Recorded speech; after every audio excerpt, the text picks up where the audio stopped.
My pleasure at this point in time is to welcome to the stage Andrea Horwath, who's also, our next speaker is Andrea Horwath, and she started her public service career as city councillor serving the city of Hamilton for 7 years. As city councillor, she chaired the Solid Waste Management Committee and the Municipal Nonprofit Housing Committee, and she understands that these and other pressures on municipal governments. Her commitment to public service transferred to Queen's Park when she first represented Hamilton East in 2004 and the new riding of Hamilton Centre in 2007. In 2009, she became the first woman to lead the Ontario New Democratic Party. Please welcome Andrea Horwath.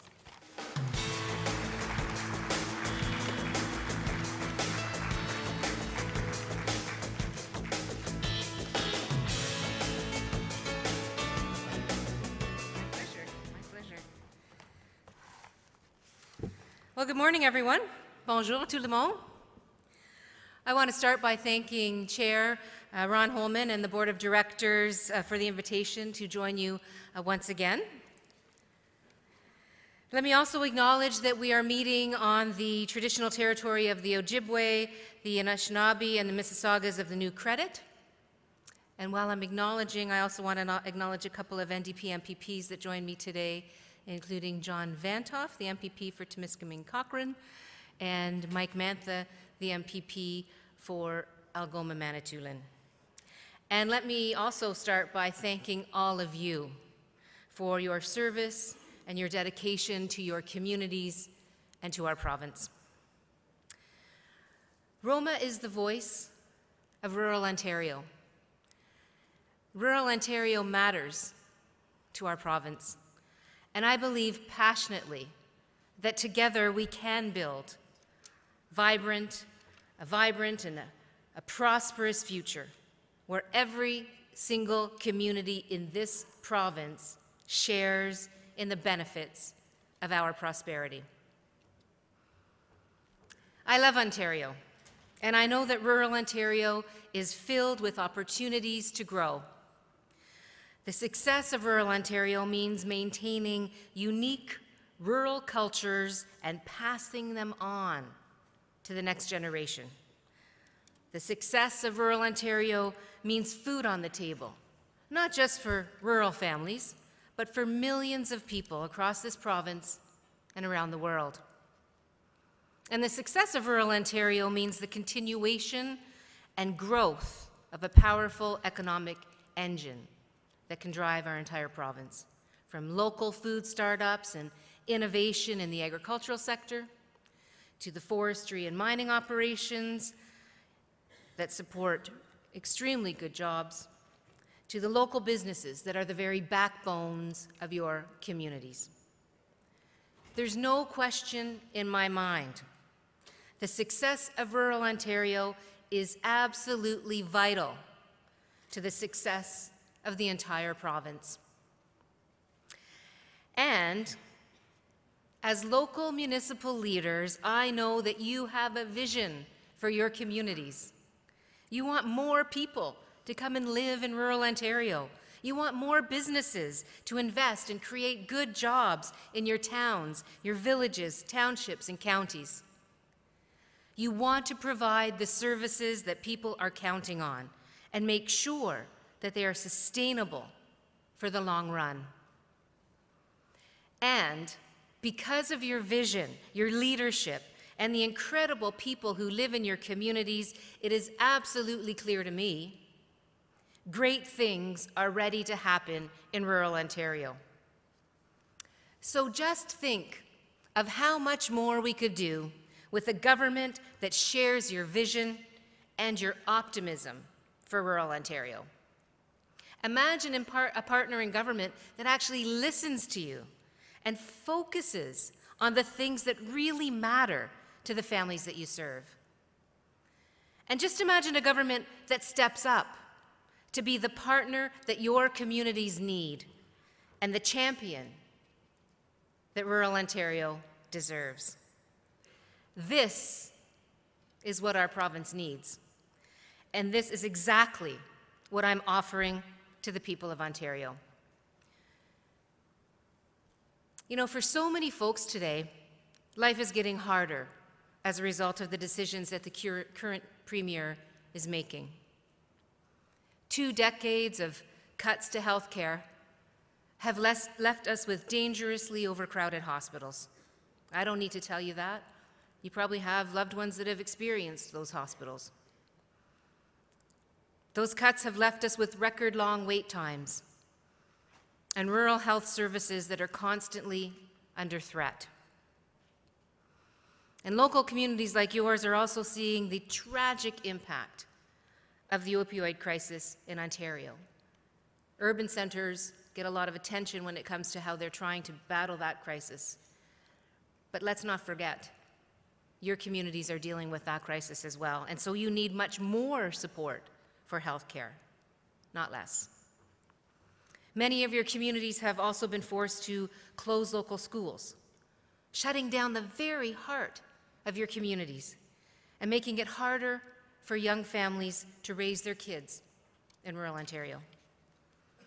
You've suffered cuts to the Ontario Municipal Partnership Fund, seeing less and less funding each and every year. And on top of those cuts to public services and municipal funding, life keeps getting more and more unaffordable for everyday families. Hydro rates have gone up 300% just in the last decade. Rural families and businesses are being hurt. And Premier Wynn's sell-off of Hydro One and her $40 billion borrowing scheme will leave our families and our children's families paying even more for hydro. In fact, bills are going to go up again shortly after the next election and keep going up. It's just not right. I think often of my conversations with a group of leaders last winter, the mayors of Echo Bay, Deborah, Bruce Mines, Hilton Beach, and the town of St. Joseph. Hydro costs are so high that they threaten to force those communities to shut down their local arenas. The very heart of your towns where people come together. Just imagine having to explain that to the kids. My friends, it doesn't have to be this way. It absolutely does not have to be this way in Ontario. Together, we can change it. The question we need to ask, the question we all need to ask ourselves, is what comes next for Ontario?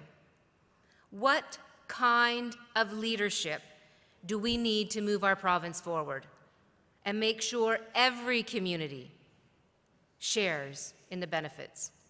Because there is a real choice. Il s'agit d'un vrai choix.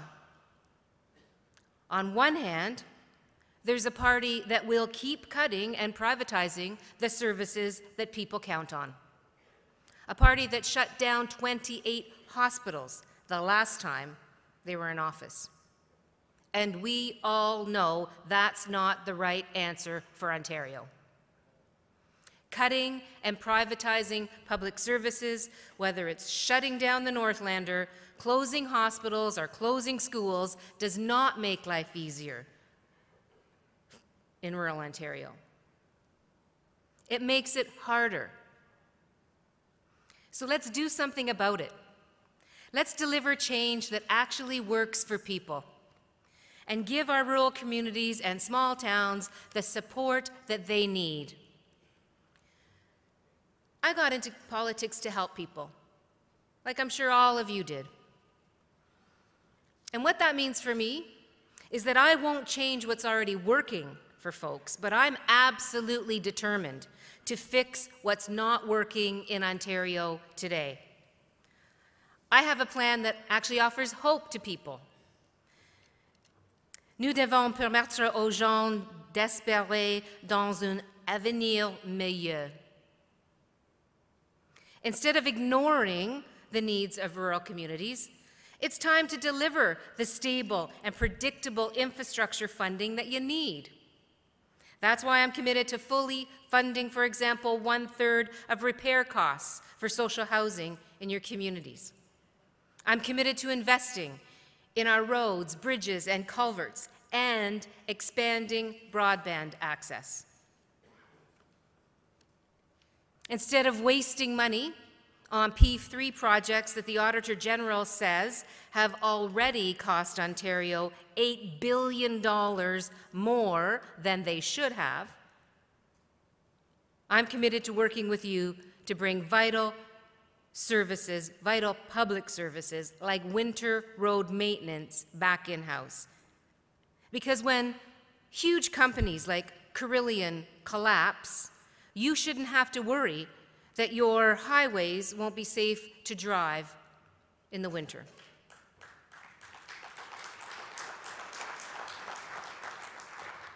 And you know what? Instead of closing schools, I'll work with your communities to keep schools open as community hubs. That's a word that we hear all the time bandied about by the government.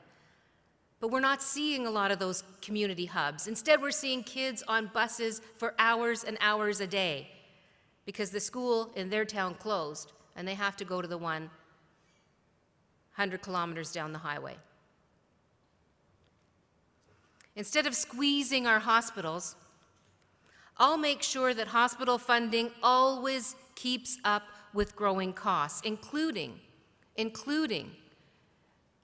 making sure that the unique needs of small, rural, and remote communities are taken into consideration. And instead of leaving families without drug coverage for essential medicines, I will deliver a prescription drug plan for everyone, regardless of how old you are. In fact, with my plan for universal pharmacare, and you may not be aware of this detail, my plan for universal pharmacare will save employers, including your municipalities, over $800 million a year on employee drug costs. Instead of leaving families worried sick about our loved ones in long-term care, I will expand the public inquiry into long-term care so that we find and fix the problems that have robbed so many seniors of the care and the dignity that they deserve.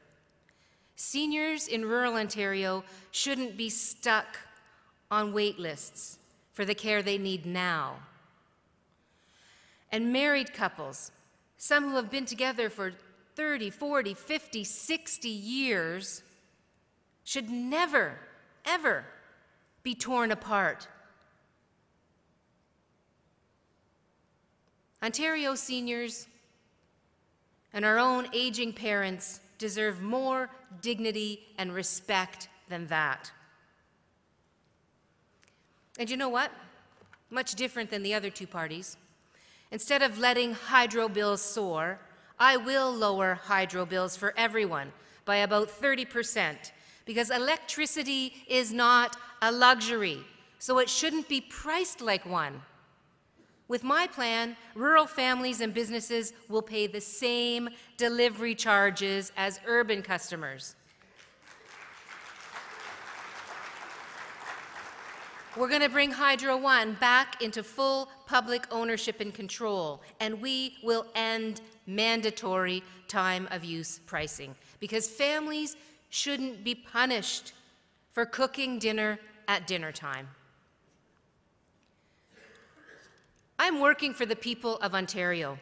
I am determined to deliver change that works for the families that you and I serve. And the plan that I'm offering to Ontarians is a plan that offers hope to everyday families. We can deliver public services. We can create opportunities for young people. We can have leadership that respects rural Ontario. And together, my friends, we can build a vibrant and prosperous and hopeful future for everyone in Ontario, where every community in our great province shares in the benefits of our prosperity. This is the change that Ontario deserves, And if I have the privilege of serving as the next Premier, I look forward to working with each and every one of you to make it happen and to make life easier for a change for the people of this province. I want to thank you for your kind attention. Thank you very, very much. Merci beaucoup, Miigwech.